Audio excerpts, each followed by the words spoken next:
Amos chapitre 5 versets 2 et 3. Elle est tombée, elle ne se relèvera plus, la Vierge d'Israël. Elle est étendue sur sa terre et personne ne la relève. Car ainsi a dit le Seigneur l'Éternel, la ville qui mettait en campagne 1000 hommes en aura 100 de reste, et celle qui mettait en campagne 100 hommes en aura 10 de reste dans la maison d'Israël.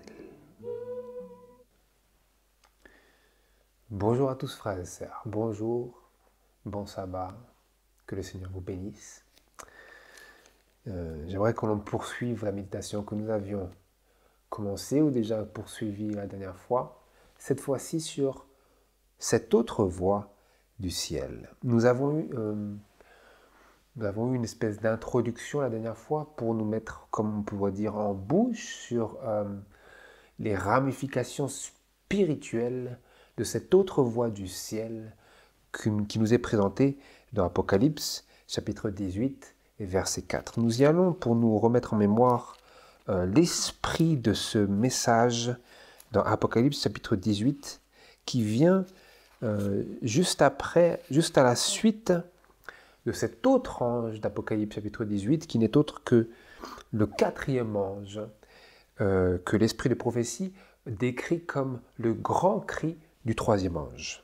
Nous avions vu dans nos études précédentes que ce grand cri du troisième ange, cet autre ange, ce quatrième ange, s'est matérialisé, s'est manifesté de manière concrète lorsque la Première Guerre mondiale a éclaté en Europe et qu'un peuple s'est levé ayant un message qui était conforme à cette prédiction d'Apocalypse chapitre 18. Et un nouveau mouvement a vu le jour. Un nouveau mouvement est né, ce quatrième mouvement d'Apocalypse 18. Et qu'à ce moment-là, ce mouvement a été né et est entré en scène. Ce que nous avions vu, et nous le relisons ici dans Apocalypse chapitre 18, verset 1. Après cela, je vis descendre du ciel un autre ange qui avait une grande puissance et la terre fut éclairée de sa gloire. Et il cria avec force et à grande voix et dit, « Elle est tombée, Babylone la grande, et elle est devenue la demeure des démons, le repère de tout esprit immonde et le repère de tout oiseau immonde et horrible, car toutes les nations ont bu du vin de la fureur de sa fornication, et les rois de la terre se sont prostitués avec elle, et les marchands de la terre se sont enrichis de l'abondance de son luxe. » Nous avons déjà exploré cela en grande partie, bien que ce message continue à prendre de l'ampleur, parce que l'esprit de prophétie nous dit que le grand cri du troisième ange croît jusqu'aux lois du dimanche, à quel moment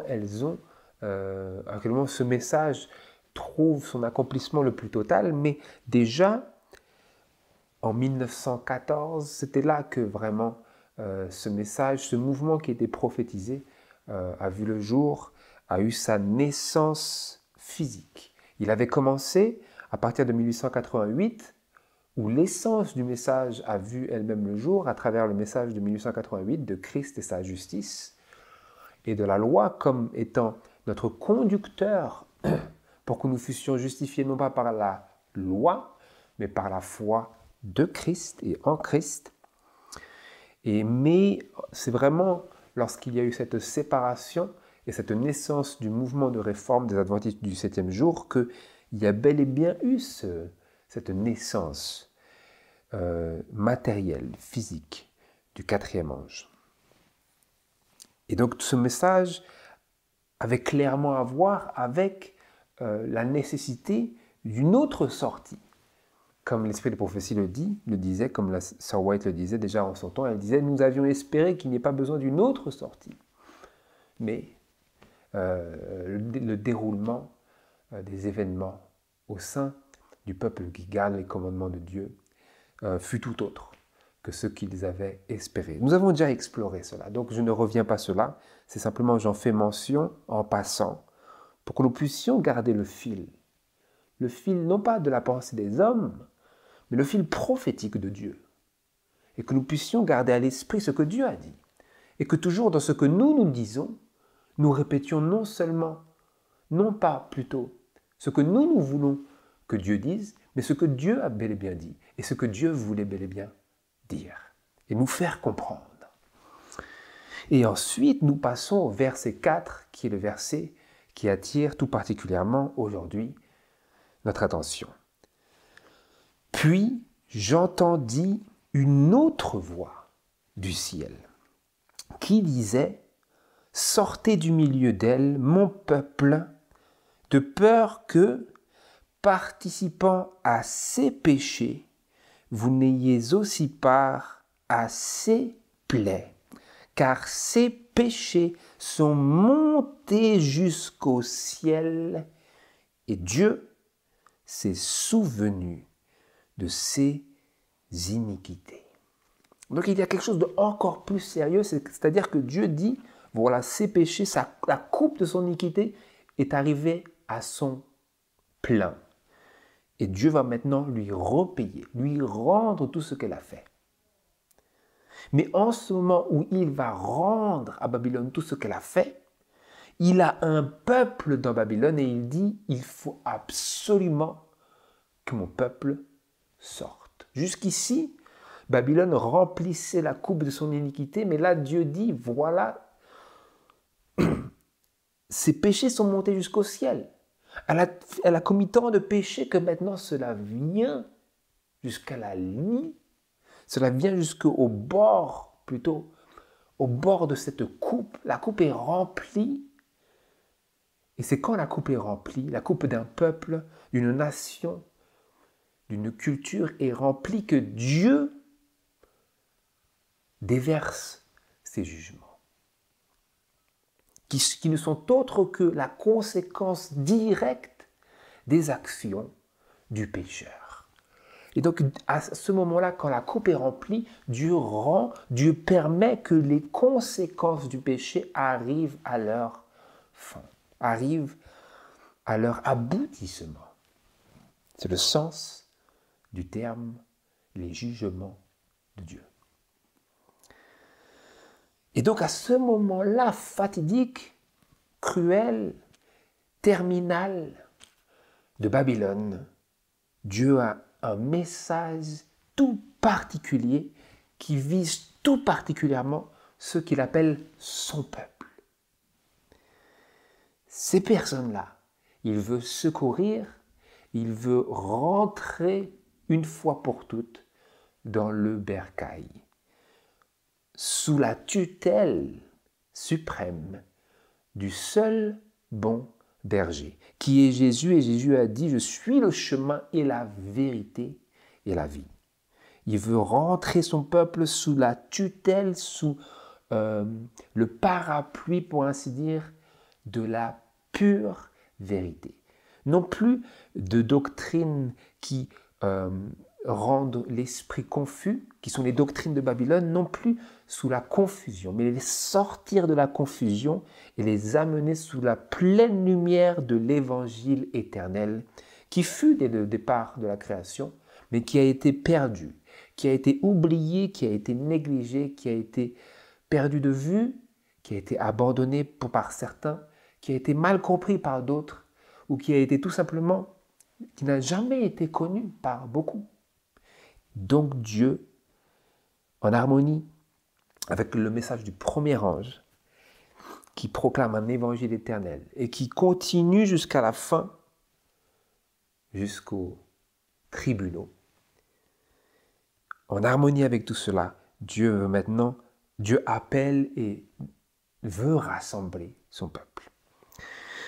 Et donc, frères et sœurs, dans cette étude, ce que j'aimerais, c'est que l'on explore quels tracés prophétiques nous sont donnés dans la Bible concernant ce troisième volet sous le message du troisième ange, ce cinquième mouvement, cette autre voix du ciel. Alors pourquoi est-ce que je dis troisième volet? C'est tout simplement pour cette raison, c'est que nous, frères et sœurs, depuis 1844 et plus précisément depuis 1848, parce que c'est à ce moment-là que le message du sabbat a pour la première fois été proclamé et a commencé à être pratiqué. Donc 1844, depuis 1844, parce que c'est à ce moment-là que le jugement investigatif a commencé, car nous le savons, à cette date du 22 octobre 1844, Jésus, en harmonie avec la prophétie de Daniel chapitre 8 verset 14, est passé du lieu saint au lieu très saint pour entamer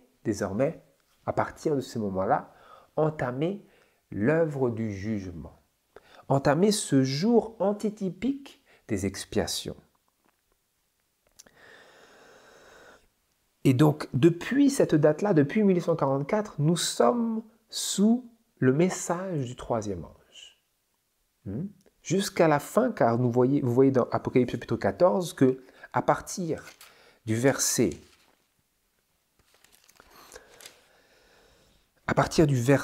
9 jusqu'au verset 20, il s'agit du troisième ange. Et ce troisième ange, qui commence au verset 9, continue jusqu'à la fin du chapitre 14, au moment où nous avons une description des conséquences directes de la destruction qui a lieu lors de la 6e plaie, Armageddon, où il est écrit que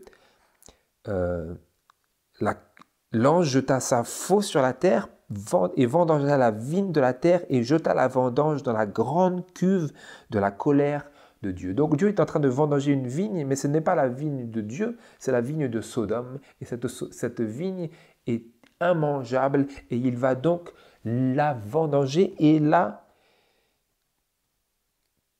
foulée, parce qu'il est écrit au verset 20, la cuve fut foulée hors de la ville et il sortit de la cuve du sang jusqu'aux morts des chevaux sur l'espace de 1600 stades.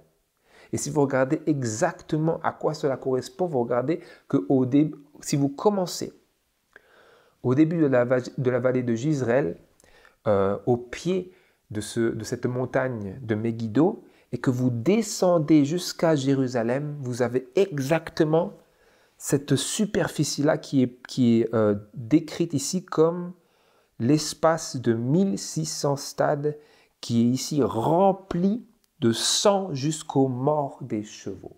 Il y a un bain de sang, une véritable extermination lorsque les nations viennent s'affronter les unes les autres dans le Moyen-Orient, comme c'était prophétisé. Parce qu'il est écrit dans Apocalypse chapitre 16 que,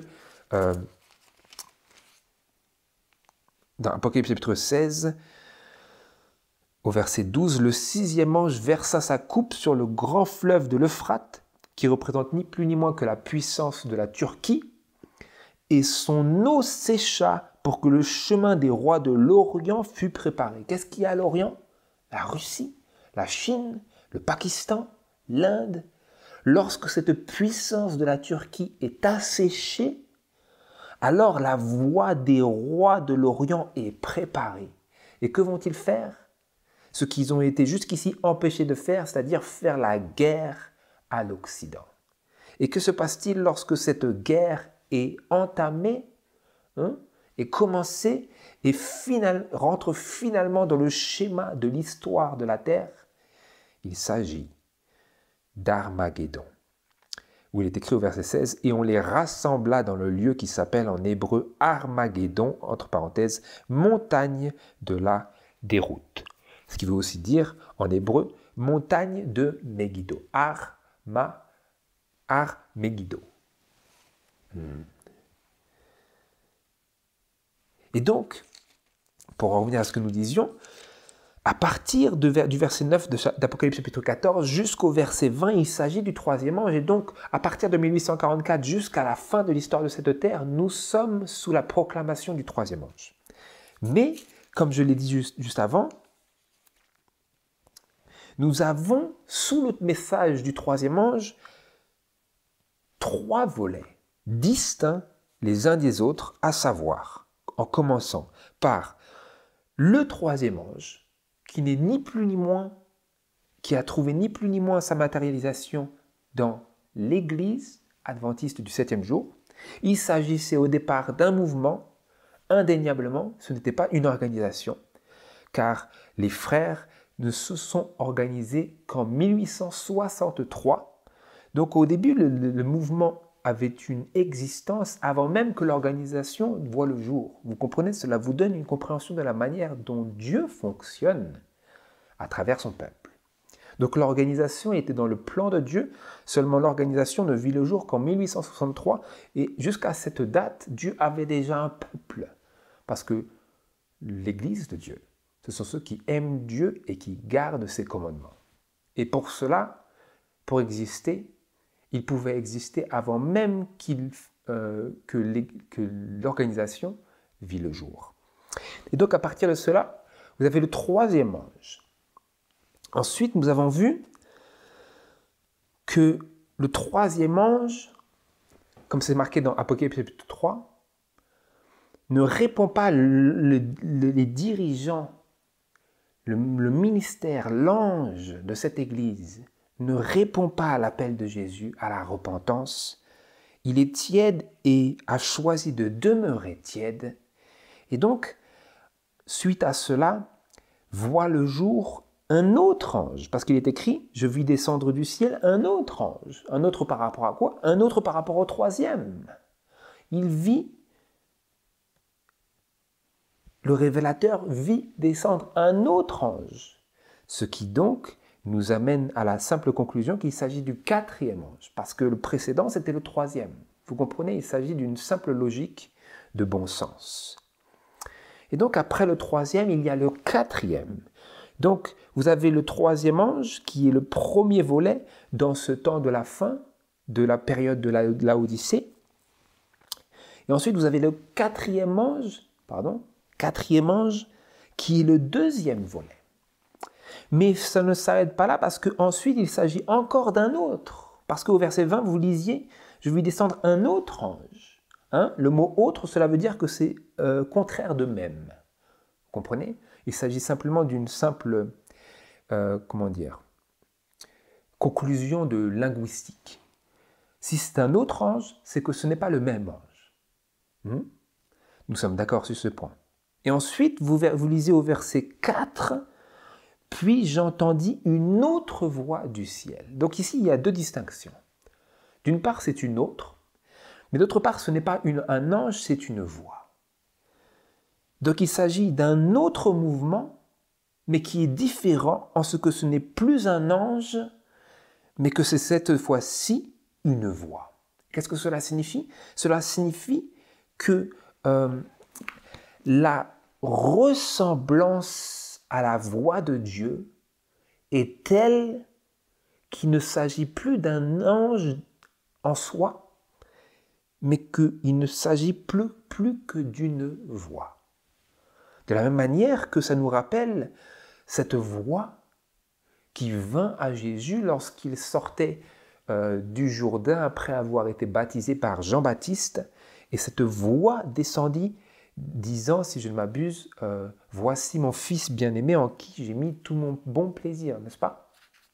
Donc une voix venait du ciel.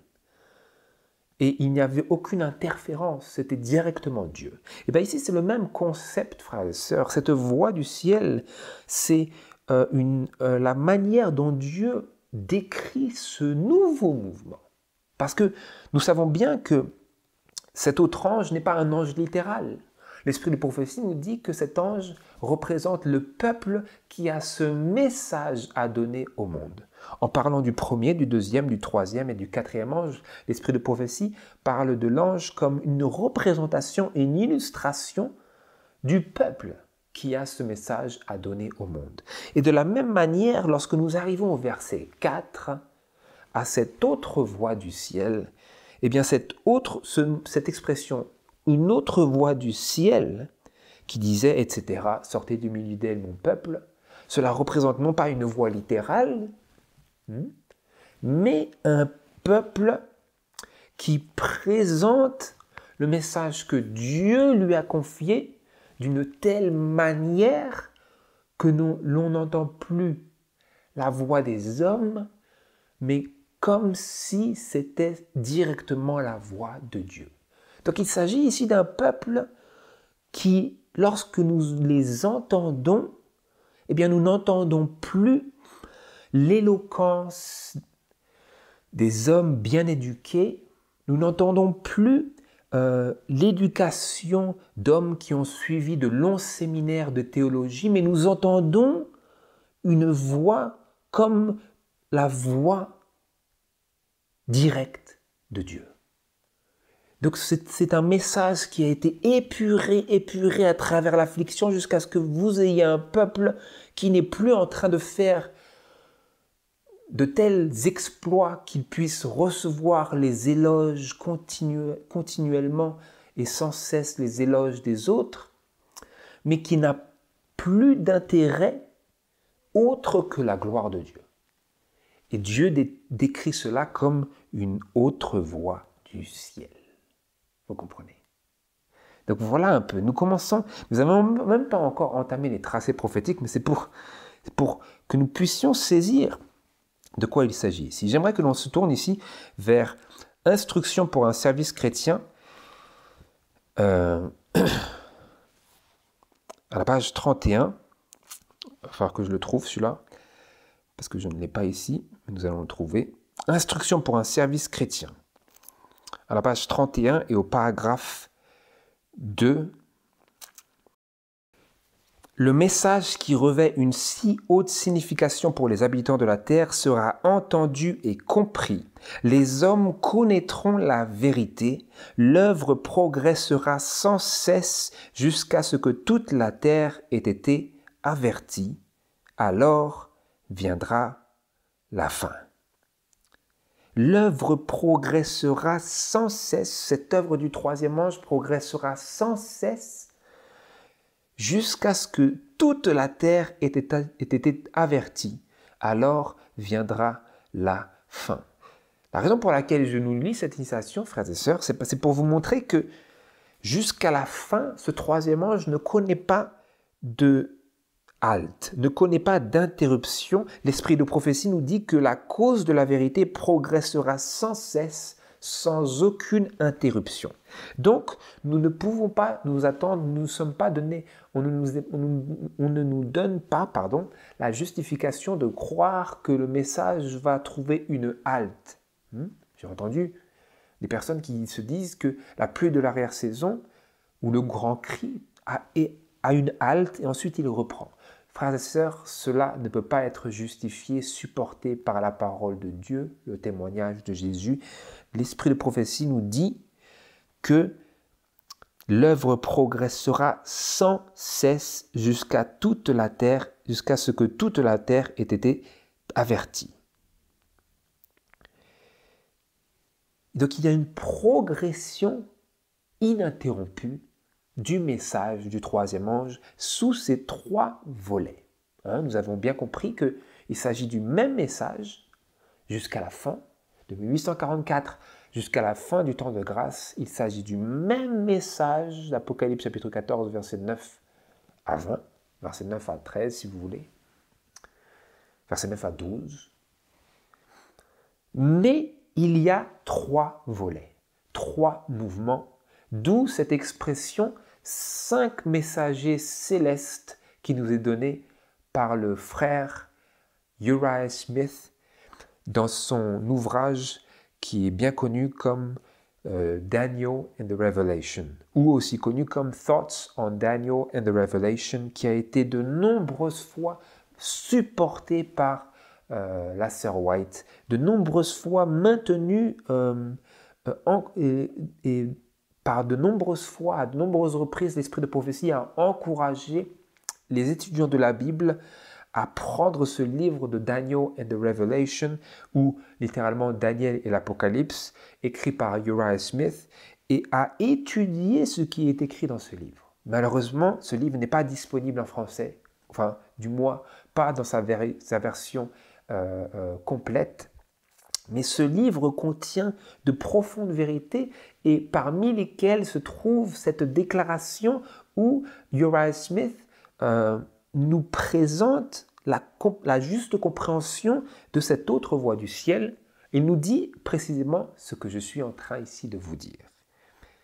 Donc, il donne cette expression de 5 messagers célestes en parlant de cette autre voix du ciel comme le 5e messager céleste, le 5e messager du ciel. Il s'agit d'un message et il s'agit d'un messager qui est représenté ici par cette autre voix. Et donc, par rapport à ces tracés prophétiques qui nous aident à comprendre la nature et la place qu'occupe cette autre voix du ciel, ce 5e mouvement, ce 5e messager, dans la prophétie, nous nous tournons vers notre lecture biblique dans Amos chapitre 5. Amos chapitre 5, versets 2 à 3.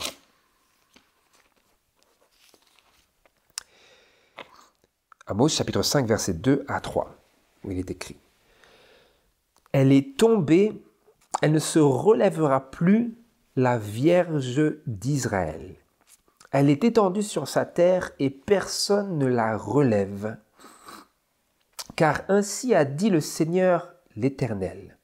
La ville qui mettait en campagne 1000 hommes en aura 100 de reste, et celle qui mettait en campagne 100 hommes en aura 10 de reste dans la maison d'Israël. » Est-ce que vous comprenez ces paroles, frères et sœurs? C'est très important que nous arrivions à discerner le sens strict de cette déclaration de Dieu. Au verset 2, il nous est mentionné une chute. Une chute morale et spirituelle est ici mise en lumière. Pourquoi je dis cela? Parce qu'il est marqué « Elle est tombée, la Vierge d'Israël ». Et nous savons qu'une femme est donnée dans la Bible comme un symbole d'une église. Nous voyons cela dans Apocalypse chapitre 12, versets 1 à 6, où l'église apostolique nous est représentée comme une femme ayant, allons-y brièvement, ayant la lune sous ses pieds et le soleil par-dessus sa tête. Voilà. Ici, au chapitre 12 d'Apocalypse, verset 1, il est écrit « Il parut un grand signe dans le ciel, une femme revêtue du soleil, ayant la lune sous ses pieds, et sur sa tête une couronne de 12 étoiles. Elle était enceinte et elle criait, étant en travail et souffrant des douleurs de l'enfantement, etc. Il parut un grand signe, il s'agit du dragon, etc. » Et ensuite, puis le dragon, verset 4, s'arrêta devant la femme qui alla accoucher, afin de dévorer son enfant quand elle aurait enfanté. Or, elle enfanta un fils qui devait gouverner toutes les nations, etc. Il s'agit de Jésus. Là, vous avez ici l'Église, la femme qui représente l'Église, qui nous est montrée comme en symbole accouchant du Fils de Dieu, accouchant de la tête de l'Église. Et nous lisons verset 6, « Et la femme s'enfuit dans un désert où Dieu lui avait préparé un lieu afin qu'elle lui fût nourrie pendant 1260 jours. » Donc il s'agit ici de la période de la suprématie papale qui nous est très très brièvement décrite, cette période pendant laquelle l'Église de Dieu fut secourue. Notamment, nous avons l'histoire des Vaudois qui allèrent dans le désert, qui allèrent dans ces fameuses montagnes du Piémont et qui y furent réfugiés, qui y furent entretenus par Dieu pendant une longue période, pendant que l'Église de Rome jetait son voile sur toute la terre et exerçait son emprise persécutrice sur tous ceux qui étaient fidèles à la parole de Dieu. Vous avez ici un bref exemple de comment Dieu nous présente une femme comme un symbole d'une église. Ce symbole aussi est montré, nous le voyons dans Apocalypse chapitre 17, versets 1 à 6, où encore une fois, une femme nous est montrée, mais cette fois-ci pour nous montrer une prostituée, pour nous montrer Babylone, qui est une église qui a été longtemps déchue, qui fut d'ailleurs cette église qui persécuta l'église de Dieu, qui persécuta cette femme qui enfanta cet enfant. Et vous avez dans Jérémie chapitre 6, ce passage tout particulièrement probant sur ce symbolisme que nous donne la parole de Dieu sur une femme étant présentée comme une église, où on lit dans Jérémie chapitre 6, verset 2,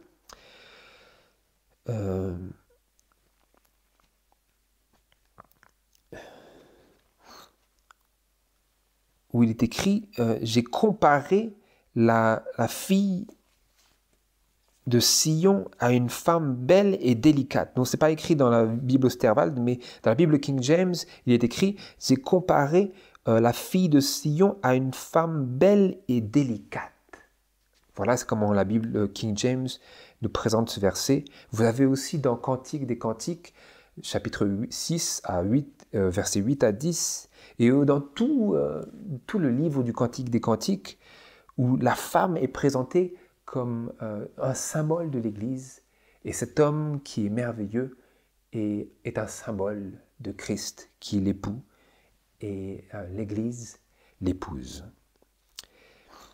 Et donc, pour en revenir à ce que nous lisions, dans Amos chapitre 5, vous avez cette introduction au verset 2 d'une Église qui est déchue moralement et spirituellement.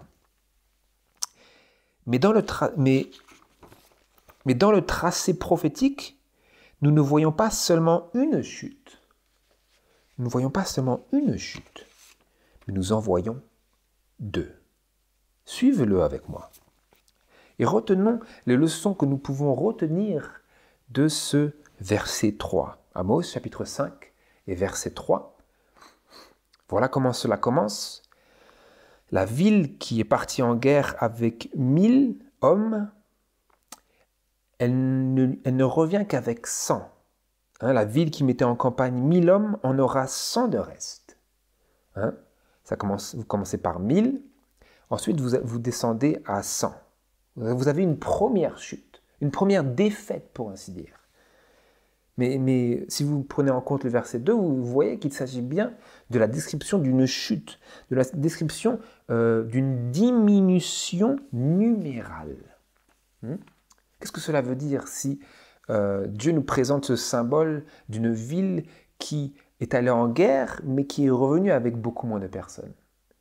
Dans le contexte d'une description d'une église. N'est-ce pas que l'église est partie à la guerre de la foi, à la guerre de l'évangile, mais elle revient beaucoup moins nombreuse. 10 fois, combien 10 fois moins nombreuse elle revient. Qu'est-ce qui lui est arrivé?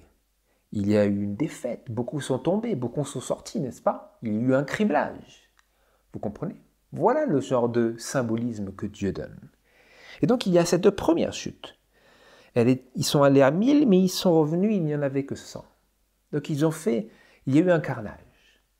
Et il y en a beaucoup qui sont sortis des rangs. Ils sont soit morts, soit ils ont quitté, parce que c'était trop difficile. Vous comprenez? C'est un symbole. C'est une représentation symbolique de quelque chose de très littéral, très tangible. Donc Dieu nous présente ici une église qui était très nombreuse au départ, mais après de gros chamboulements, après de terribles épreuves, après de gigantesques tribulations, il y en a beaucoup qui sont sortis, beaucoup qui sont morts spirituellement. Ils n'existent plus sur le plan spirituel, ils ne sont plus là. Ils sont sortis du symbole. Vous comprenez? Ils sont morts ou ils ont apostasié, ou ils se sont choisis une autre religion tout en gardant le revêtement de la piété, comme 2 Timothée chapitre 3 nous le présente, je crois. Mais ensuite, Vous avez cette première chute. Mais ensuite, la description, le tracé prophétique continue. Parce que qu'est-ce qui a marqué? Et celle qui mettait en campagne 100 hommes, donc il s'agit de la même suite. La ville, elle était composée de 1000, du moins elle a envoyé en guerre 1000 dans ce symbole, ensuite il n'en restait que 100. Ensuite, cette suite maintenant de 100 hommes, qui a déjà été criblée, qui a perdu beaucoup de ses membres, qui a souffert une grande perte numérale, maintenant elle repart en guerre. Elle repart dans cette guerre de l'évangile, cette guerre contre le diable, cette guerre pour la vérité, contre l'erreur, cette guerre contre les sophismes du monde, cette guerre contre cette conformation au monde, cette guerre contre la chair. Et celle qui mettait en campagne 100 hommes en aura 10 de reste dans la maison d'Israël. Donc là aussi, il y a une autre chute. Le tracé prophétique est très précis, frères et sœurs. Vous allez voir qu'il ne s'agit pas d'un verset isolé. Mais c'est bien pour cette raison-là qu'il ne s'agit pas d'un verset isolé que nous approfondissons tant ici la signification de ces paroles du verset 3. Donc nous avons une autre chute. Elle était composée de 1000 hommes, ensuite ça a été réduit à 100. Et ensuite, étant réduits à 100, ils sont repartis à la guerre, mais maintenant ils ont encore été mis en déroute, encore souffert un grand amoindrissement de leurs effectifs, encore souffert un grand dépérissement, une grande apostasie, un grand renoncement, une mort spirituelle élargie. Et maintenant, il n'en reste que 10. Il s'agit encore maintenant d'un autre peuple indépendant. Vous comprenez? Vous avez ici 3 volets qui nous sont décrits et présentés dans cette description prophétique d'Amos chapitre 5 verset 3.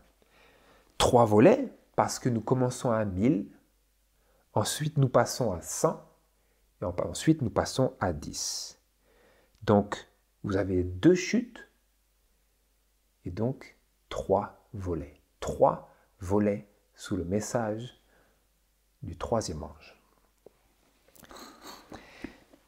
Et si nous passons à 10, la question que nous voulons poser maintenant, c'est est-ce que la Bible nous parle d'un tout petit reste à la fin des temps qui correspond à cette description? Parce qu'il s'agit quand même de quelque chose d'une diminution très importante. Si vous passez de 1000 à 10, c'est que le reste est très infime, n'est-ce pas? Et donc, pour cette raison même que ce reste semble très infime à en croire ces paroles d'Amos, nous voulons savoir si la Bible nous donne une autre description d'un reste aussi petit. Et pour cela, nous nous tournons vers Ésaïe chapitre 1. Ésaïe chapitre 1, versets 8 à 9. Et vous voyez, c'est lorsque vous prenez vraiment Dieu au sérieux, frères et sœurs, vraiment ces paroles de Dieu au sérieux, c'est là que votre vie sera chamboulée parce que vous réalisez que ce que vous croyez avoir compris dans le passé n'était qu'en réalité qu'une lecture, qu'une compréhension si superficielle de ce que Dieu désirait en réalité vous et nous faire comprendre.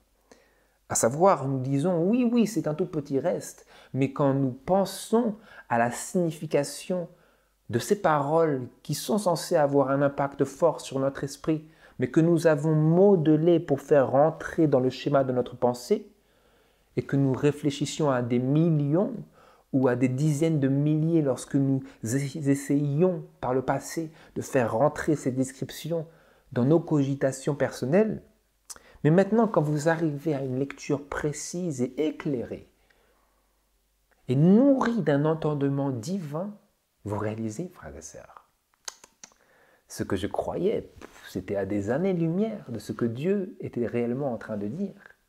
Dans Ésaïe chapitre 1, versets 8 à 9, et vous voyez encore une fois, frères et sœurs, que Même si j'avais voulu, je n'aurais pas pu faire un parallèle aussi probant, aussi prenant que celui que nous trouvons ici à travers ces deux versets qui viennent directement en parallèle des deux versets que nous avons eus dans Amos chapitre 5, versets 2 et 3. Écoutez-le, frères et sœurs, écoutez-le. Verset 8 d'Ésaïe chapitre 1. Et la fille de Sion est restée comme une cabane dans une vigne, comme une hutte dans un champ de concombres, comme une ville assiégée. Si l'Éternel des armées ne nous eût laissé quelques petits restes, nous serions comme Sodome, nous ressemblerions à Gomorrhe. Hein? Nous étions 1000, nous avions été ensuite 100 et ensuite nous sommes que 10. 10. Hein? Ça vous fait penser à ce que Abraham demandait à Jésus lorsque l'ange de l'Éternel parlait avec Abraham. Abraham disait, c'est pas possible, toi Seigneur, tu vas pas tuer, tu vas pas détruire cette ville s'il reste un juste dedans. Et donc il est descendu de 50 à 40 à 30, etc. Et ensuite il a dit, Seigneur, est-ce que tu vas détruire cette ville s'il y a juste 10 personnes justes dedans? Le Seigneur lui a dit, s'il y a 10 personnes justes, je ne la détruirai pas. Et ici, vous avez la description d'Amos qui vous parle d'un reste où il ne reste plus que 10 personnes. Et donc, vous avez ce sous-entendu divin par lequel Dieu essaie de faire comprendre que ce reste est si petit que tant que ce reste est là, il ne détruira pas.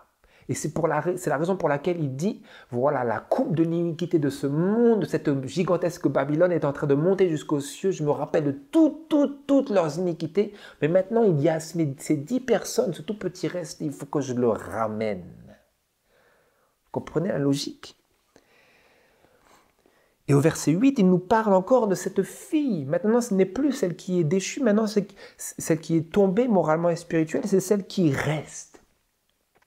Parce qu'il est marqué, la fille de Sion est restée comme une cabane dans une vigne. Une toute petite cabane, une cabane minuscule qui est prête à être déménagée. Comme une hutte dans un champ de concombres, comme une ville assiégée. Assiégée pourquoi? Parce que cette ville partait en campagne, mettait 1000 hommes, ensuite elle est revenue avec 100 hommes, ensuite elle est partie avec 100 hommes, elle est revenue avec 10, et il ne reste plus rien maintenant, il reste simplement un tout petit reste.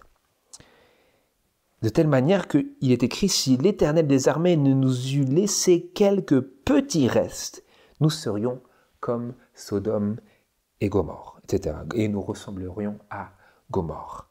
Et dans la Bible King James, il est marqué littéralement, si l'Éternel ne nous eût laissé un tout petit reste, nous serions comme Sodome et Gomorrhe. Un tout petit reste. Est-ce que vous croyez en la parole de Dieu, mes frères, mes sœurs, pour de vrai?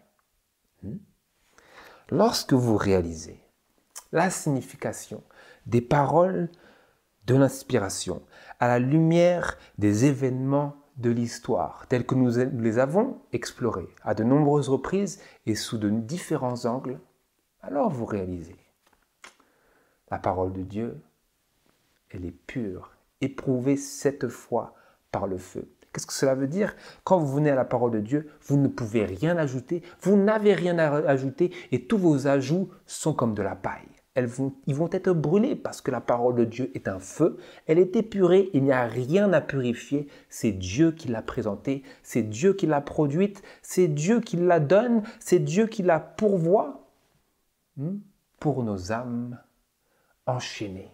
Enchaîné de traditions, enchaîné de mécompréhension, enchaîné d'asservissements spirituels, charnels, moraux, sociaux, etc. Mais Dieu vient avec sa parole et tranche dans le vif, si tant est que nous sommes prêts à recevoir la signification simple, pure, juste et tranchante de sa parole. Donc nous avons vu 2 chutes et 3 volets. Et nous venons de voir ici bien une confirmation que Dieu avait bel et bien prophétisé qu'à cette fin des temps, où le monde est devenu comme une Sodome moderne, une Gomorrhe moderne, précisément en ce moment, Dieu aurait un tout petit reste, juste avant la destruction de toute chose. Juste avant la destruction de cette Sodome, il resterait ce tout petit reste, ce chiffre minimum des 10 personnes. Parce que nous lisons dans les commentaires bibliques au sujet de cette requête d'Abraham qu'il n'est pas descendu au-dessus de 10 parce que dans la traduction hébraïque, 10 c'était le chiffre minimum. Quand nous parlions de 10, quand eux ils parlaient de 10, il s'agit du minimum que l'on puisse attendre, du minimum que l'on puisse demander. Si 10 c'est le minimum. Donc Abraham, quand il disait « s'il y a 10 personnes justes dans la ville, est-ce que tu vas la détruire ?» Il était en réalité, en substance, en train de dire à Dieu « c'est le minimum que je puisse te demander, Seigneur. Je ne descends pas en dessous de 10. 10, c'est le minimum. S'il y a 10, tu ne vas pas les détruire. » Dieu disait « c'est le minimum. S'il y a 10, je ne vais pas les détruire. » Vous comprenez, il s'agit d'une dialectique entre Dieu et l'homme où Dieu comprend le désir et le sens des expressions de l'homme. Ça ne veut pas dire que s'il y avait 8 personnes, Dieu aurait détruit. Ce n'est pas ça le sens. C'est une question de l'entendement entre les cultures, entre la culture du ciel et les cultures humaines. Dieu comprend le sens de nos paroles. Il comprend nos prières, il entend nos prières avant que nous les prononcions, avant que nous bougions la bouche, avant que nous faisions ménager nos neurones. Il sait, il dit, j'ai déjà entendu. Mais il faut que tu pries parce que tu veux avoir une relation avec moi. Mais nous avons quand même cette assurance de pouvoir savoir que Dieu comprend nos cœurs, que nous n'avons pas besoin d'avoir une élocution parfaite pour être compris de Dieu. Il dit, tu ne sais pas comment le dire, mais je connais le cri de ton cœur. Et maintenant, nous continuons pour voir la continuité de ces tracés et de ce tracé prophétique, car il s'agit bel et bien du même. Il s'agit bel et bien du même tracé prophétique que Dieu présente en rapport avec ce 5e messager céleste, cette autre voix du ciel. Il s'agit bel et bien de ce même tracé prophétique que Dieu nous présente sous de différents angles et par différentes expressions, mais toutes destinées à communiquer la même réalité. Car il s'agit bel et bien d'une réalité, frères et sœurs. Il s'agit de descriptions symboliques, mais d'une réalité réelle. Je ne sais pas, je ne connais pas d'autres mots. Une réalité tangible, une réalité historique. Et nous sommes aujourd'hui dans les derniers moments de l'histoire de la Terre. Dans Apocalypse chapitre 12, verset 17, nous continuons cet examen approfondi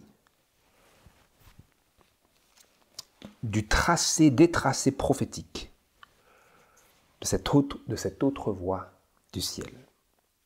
Apocalypse, chapitre 12, verset 17, et je lis, le dragon s'irrita contre la femme et s'en alla faire la guerre au reste de sa postérité, qui gardent les commandements de Dieu et qui ont le témoignage de Jésus-Christ. Donc nous avons vu, nous avons regardé dans Jérémie chapitre 6, verset 2, dans la version King James, la version Osterwald ne le présente pas vraiment, mais c'est confirmé dans Apocalypse chapitre 12, verset 1 à 6, Apocalypse chapitre 17, verset 1 à 6, où vous avez la femme qui est l'église de Dieu, et ensuite vous avez l'église du diable qui est Babylone, l'église catholique, l'église de Rome, la papauté. Nous avons vu que une femme est présentée dans la Bible comme un symbole d'une église. Ceci est confirmé à de différents endroits. Et ici donc, si la femme est un symbole de l'église, ce qu'elle est, la question que l'on veut poser, frères et sœurs, c'est avec qui le dragon s'en va-t-il faire la guerre? Selon ce qui est écrit. Selon ce qui est écrit ici. Nous lisons que le dragon s'irrita contre la femme et s'en alla faire la guerre avec qui? Est-ce qu'il s'est en allé faire la guerre avec la femme? Non. Est-ce qu'il s'en allait faire la guerre avec la postérité de la femme? Non plus. Il s'en alla faire la guerre au reste de sa postérité. Il s'en alla faire la guerre au reste de sa postérité. Et pourquoi est-ce que le diable fait la guerre au reste, avec le reste? Pourquoi il ne fait pas la guerre à la femme? Pourquoi il ne fait pas la guerre à la postérité de la femme? C'est une réponse que nous mettons en suspens parce que en nous tournant vers Apocalypse chapitre 3, versets 14 à 21, nous y trouvons la réponse. Est-ce que c'est bel et bien la réalité? Ou plutôt, quelle est notre compréhension de ces trois volets, encore une fois? La femme, la postérité et les restes de sa postérité. Si vous lisez dans Apocalypse chapitre 3, verset 14 jusqu'à 19, je lis brièvement, vous avez Jésus qui s'adresse à l'église de Laodicée. Nous avons vu que la femme est un symbole de l'église, n'est-ce pas? Gardez cela à l'esprit. Et je lis ici au verset 14, « Écrit aussi à l'ange de l'église de Laodicée. Voici ce que dit l'Amen, le témoin fidèle et véritable, le principe de la création de Dieu. Je connais tes œuvres, je sais que tu n'es ni froid ni bouillant. Oh, si tu étais froid ou bouillant, aussi parce que tu es tiède, ni froid ni bouillant, je te vomirai de ma bouche. Car tu dis, je suis riche, je me suis enrichi, je n'ai besoin de rien, et tu ne connais pas que tu es malheureux, et misérable, et pauvre, et aveugle, et nu. Je te conseille d'acheter de moi de l'or éprouvé par le feu, pour devenir riche, et des vêtements blancs pour être vêtu, et que la honte de ta nudité ne paraisse point, et un collier pour oindre tes yeux, afin que tu vois. Je reprends et je châtie tout ce que j'aime, aie donc du zèle et te repens. Donc ici, Jésus, le témoin fidèle et véritable, s'adresse à l'ange de l'Église, à l'ange de Laodicée, à la femme. Il s'adresse à la femme, il s'adresse à l'Église. Mais parce que l'ange refuse la correction et l'exhortation, comme nous l'avons vu dans les études précédentes, parce que le ministère, les dirigeants de cet ange, de cette église, de cette femme, a refusé la correction, a refusé l'appel à la repentance que Jésus lui a adressé à travers le message de la justice de Christ, à travers le message de 1888 de Minneapolis, parce que l'ange a refusé la correction et l'exhortation et l'appel à la repentance, Jésus, le témoin fidèle et véritable, se tourne au verset 20 vers quiconque, vers quelqu'un. Il s'adresse à la femme. Jésus s'adresse à la femme, mais la femme ne veut pas. Du moins, l'ange qui contrôle la femme ne veut pas. Et donc, ça équivaut à ce que la femme ne veuille pas. Parce que l'ange contrôle la femme. Le ministère dirige. Le ministère, les dirigeants dirigent la femme. Si les dirigeants ne veulent pas, la femme ne va pas. Vous comprenez? C'est important de voir la distinction ici. De voir que c'est bel et bien ce qui est décrit ici, prophétiquement. Et donc, vous voyez que au verset 20, après s'être adressé à la femme et que la femme a refusé, comme nous l'avons vu, bel et bien, lorsque la Première Guerre mondiale a éclaté, quand la Première Guerre mondiale a éclaté, ce quelqu'un qui a répondu à l'appel de Jésus s'est matérialisé en un autre mouvement, en cet autre ange d'Apocalypse chapitre 18. Il disait au verset 20, « Voici, je me tiens à la porte et je frappe. Si quelqu'un entend ma voix et m'ouvre la porte, j'entrerai chez lui et je souperai avec lui et lui avec moi. Et donc, Dieu a cessé de s'adresser à la femme et maintenant s'adressait à quelqu'un. Si quelqu'un m'entend ou m'ouvre la porte, je souperai avec lui. Je partagerai avec lui. Il aura une communion avec moi et il sera mon Église. Comprenez?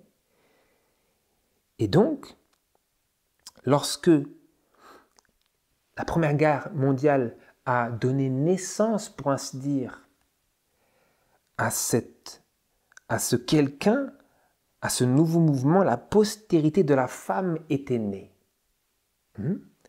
Passer de la femme à sa postérité. Mais le tracé prophétique ne s'arrête pas là, frères et sœurs.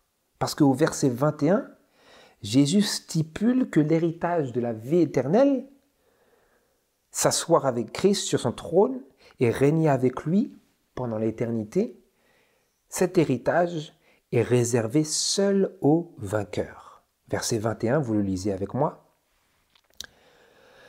Celui qui vaincra, je le ferai asseoir avec moi sur mon trône, comme moi j'ai vaincu et suis assis avec mon Père sur son trône. Qui est-ce qu'il fera asseoir avec lui pour régner avec lui en roi et en prêtre de Dieu, dans le royaume de Dieu? Parce que c'est ce qu'il avait promis aux 12 disciples. Vous assiérez dans le royaume de Dieu et vous jugerez les 12 tribus d'Israël. N'est-ce pas ce qu'il avait promis à ses 12 disciples, Judas ayant été remplacé depuis? Vous vous assiérez, vous régnerez. Et ici, il dit, comme il avait promis en substance aux disciples, il dit de la même manière, celui qui vaincra, je le ferai asseoir avec moi sur mon trône pour régner avec lui dans l'éternité à travers l'immensité de l'univers sur son dominion, sur l'immensité de ses possessions. Il dit cela, il dit celui qui vaincra, à celui qui vaincra, cela seul est réservé.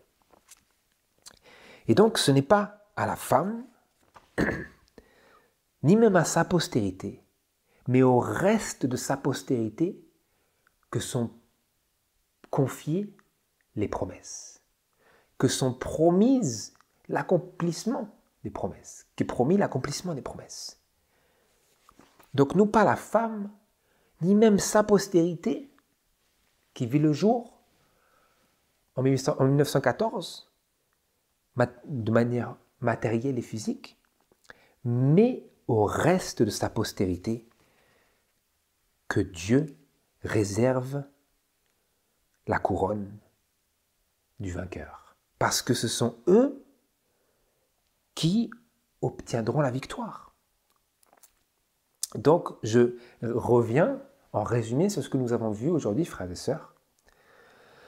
Sous l'étendard du message du troisième ange, nous avons et nous trouvons 3 volets distincts. La femme d'Apocalypse.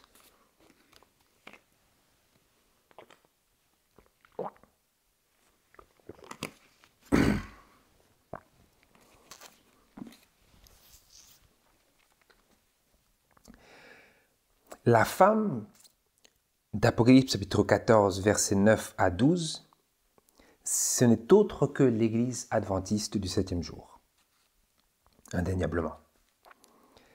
C'est elle qui a communiqué le message du troisième ange. C'est elle qui s'est fait porteuse de ce message. Mais le message n'était pas et n'est pas limité à l'organisation. Parce qu'il existait avant même que l'organisation voie le jour. Nous gardons cela à l'esprit. Ensuite, nous avons la postérité de la femme, que l'on trouve dans Apocalypse chapitre 18, versets 1 à 3. Et il s'agit ni plus ni moins du mouvement de réforme. Nous pouvons le vérifier, nous l'avons vérifié, nous pourrions le vérifier encore que l'histoire montre bel et bien le mouvement de réforme comme l'accomplissement des diverses et variées prophéties qui annonçaient un réveil et une réforme. De tous ces appels et de toutes ces annonces que Dieu, à travers le témoignage de Jésus, donnait vis-à-vis d'un mouvement qui verrait le jour et qui voyait déjà le jour, autant de Sir White à travers ses paroles où elle disait qu'une nouvelle vie descend et maintenant on peut dire descendait du ciel, à savoir cette vie qui était communiquée à travers le message de 1888. Une nouvelle vie descendait du ciel, deux parties se formaient, des divisions pourront être vues dans l'Église. Il y avait cette division et donc, lorsque la guerre mondiale a éclaté, cette division s'est matérialisée de manière concrète et physique, de telle manière qu'il put y avoir la naissance d'un autre mouvement organisé que nous connaissons aujourd'hui encore comme le mouvement de réforme. Mais là, les tracés prophétiques ou le tracé prophétique ne s'arrête pas là parce que cela continue dans Apocalypse chapitre 18 vers le verset 4 où il s'agit bel et bien, je cite, d'un autre quelque chose, mais cette fois-ci il ne s'agit pas d'un autre ange, mais il s'agit d'un autre messager parce que la parole en parle comme une autre voix du ciel. Et donc voilà, frères et sœurs, aujourd'hui, nous avons traversé les tracés prophétiques qui constituent le tracé prophétique nous aidant à comprendre la place qu'a ce cinquième mouvement dans la prophétie et dans l'histoire. Et j'aimerais pour conclure notre méditation d'aujourd'hui que l'on puisse lire l'esprit de prophétie encore une fois, cette fois-ci dans le livre Évangélisé à la page 630 et au paragraphe 1. L'œuvre va bientôt s'achever. L'œuvre du message du troisième ange va s'achever bientôt. L'œuvre va bientôt s'achever.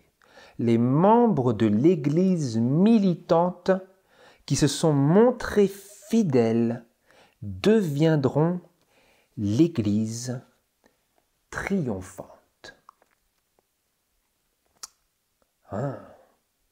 Qui est-ce qui est l'Église triomphante? Ces personnes-là, du verset 21. Ces personnes-là qui ont fait partie de l'Église militante, mais qui se sont montrées fidèles, que fera Dieu avec cela? Il les mènera à cette autre voie du ciel. Et ensuite, ils deviendront, à la toute fin, l'Église triomphante. Donc ce processus, ce n'est pas juste vous êtes là, dans Babylone, et ensuite, clic, vous arrivez et vous êtes à la glorification de votre corps à l'arrivée de Jésus. Non, frères et sœurs, ce n'est pas ça le tracé prophétique.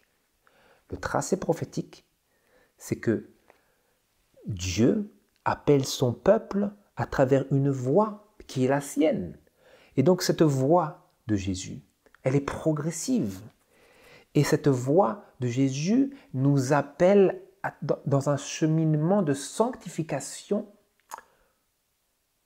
dans lequel sa voix est la même qu'elle fut lorsqu'il nous appelait et nous parlait dans le sentier, le cheminement de la justification. C'est une voie d'amour. Et donc Dieu ne violente pas ce qu'il cherche à rapatrier dans son enclos pour l'éternité. Il s'agit du même humble et doux Jésus. Et ce même humble et doux et fidèle pasteur va conduire son peuple de manière à les sanctifier pour que, en se montrant fidèles, ils arrivent à cette superposition où ils deviennent progressivement l'Église triomphante en se joignant à l'autre voie du ciel. Ces choses-là, frères et sœurs, se juxtaposent. Ces choses-là se superposent. Il y a un enchevêtrement des activités spirituelle avec les développements et les déroulements prophétiques de telle manière que ce n'est pas noir sur blanc avec des coupés collés sans aucune diffusion progressive des couleurs. Il s'agit d'une réalité spirituelle et d'une transition progressive vers l'Église triomphante. Et je lis encore une fois dans Événements des derniers jours, à la page 52 et au paragraphe 5, le suivant. La vie de Christ, nous parlons de Christ, nous parlons de lui, nous parlons de son esprit, de sa manière de vivre, la manière dont il vécut sur la terre et l'exemple qu'il nous donna pour que nous puissions le suivre. Ceci ne peut être dissocié de cette transition de l'Église militante à l'Église triomphante. Et c'est d'ailleurs précisément le fait que nous joignions cette réalité à ces tracés prophétiques, à ces développements prophétiques dans lesquels Dieu nous appelle à prendre part, c'est précisément le fait de lier cela qui constitue cette autre voie du ciel. Parce que seule la voix de Dieu, seul l'Esprit de Dieu peut nous donner la capacité de joindre à la fois la justice de Dieu et l'amour de Dieu. J'allais dire l'amour de Christ, mais ce n'est autre que l'amour de Dieu. Parce que Jésus disait dans Jean chapitre 14 que si nous avons vu le Fils, nous avons vu le Père. Parce que le Fils est venu faire les œuvres du Père. Et Jésus disait, je ne fais que ce que je vois faire au Père, ce que je vois faire le Père. Je lis, Événements des derniers jours, page 52. La vie de Christ était une vie chargée d'un message divin de l'amour de Dieu. C'était sa vie. Elle était chargée de cela. Écoutez maintenant. Et il désirait intensément transmettre cet amour à d'autres dans une riche mesure. La compassion rayonnait de son visage et son comportement était caractérisé par la grâce, l'humilité, la vérité et l'amour.